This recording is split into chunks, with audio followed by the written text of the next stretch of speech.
Hi, I'm Jerry from One Call. Hi, I'm Mike from One Call. We're going to show you how to mount your high-definition television on the wall.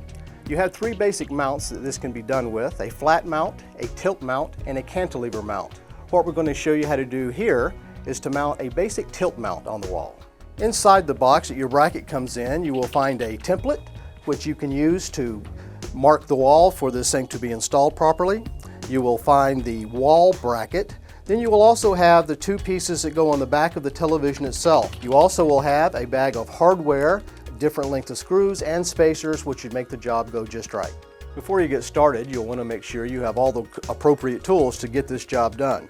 The first and most important one are the instructions. They explain exactly step by step how this should work. And of course, you want to drill some kind of socket, the appropriate attachments, something to measure with, and very importantly, a level.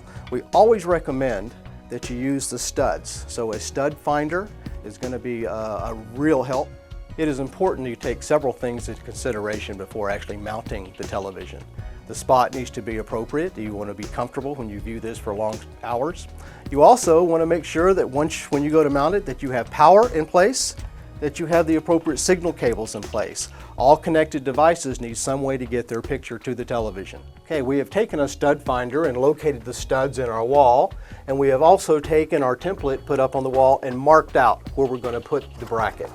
After marking out, we also pre-drilled our holes to where we're going to attach the wall portion of our bracket.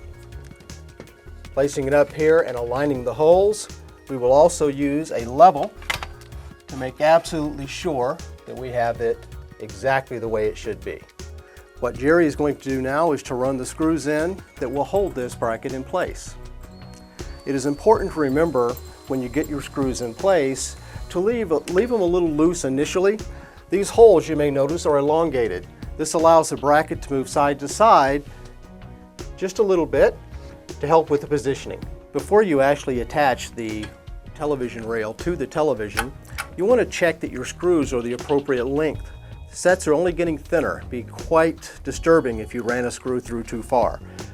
So you just put your screw in and tighten it down by finger, be fine. You want to run it all the way in. If it goes all the way in without hitting bottom, you know you have the right length. Sometimes, however, you will have a much longer screw, or you'll actually need more spacing to allow for the wiring. The brackets come with these spacers that allow you to get some spacing away from the TV. Pay very close attention when you go to install your frame rail, and take a look at the manual that came with your bracket. Every bracket has a top, a bottom, a right, and a left. So it is very important you know that before you attach it. We're now ready to put our rails on our television.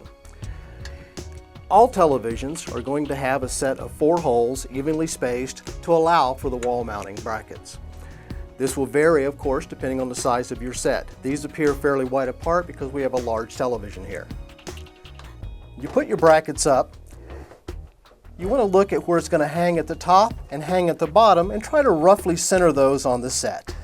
We're almost ready to hang our television, but I want you to notice the 2 rails that we've just installed and the bracket.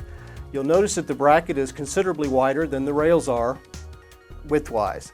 When you hang this television up there now, we will be able to slide it side to side to properly position it in case it's just a little off. You also want to determine where all the connections go on the back of your set. Then you want to make sure that you have enough slack for those connections to be made.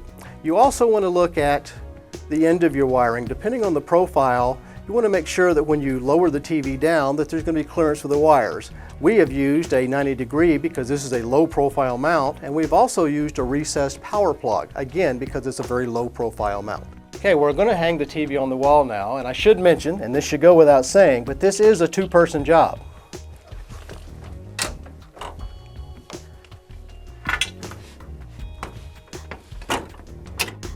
Now that we have made all of our connections, we are free to release the set, lower it into place, and our installation of our new HD TV is now complete. Now that you have your TV all mounted on the wall, it's time to sit back, relax, and enjoy the show.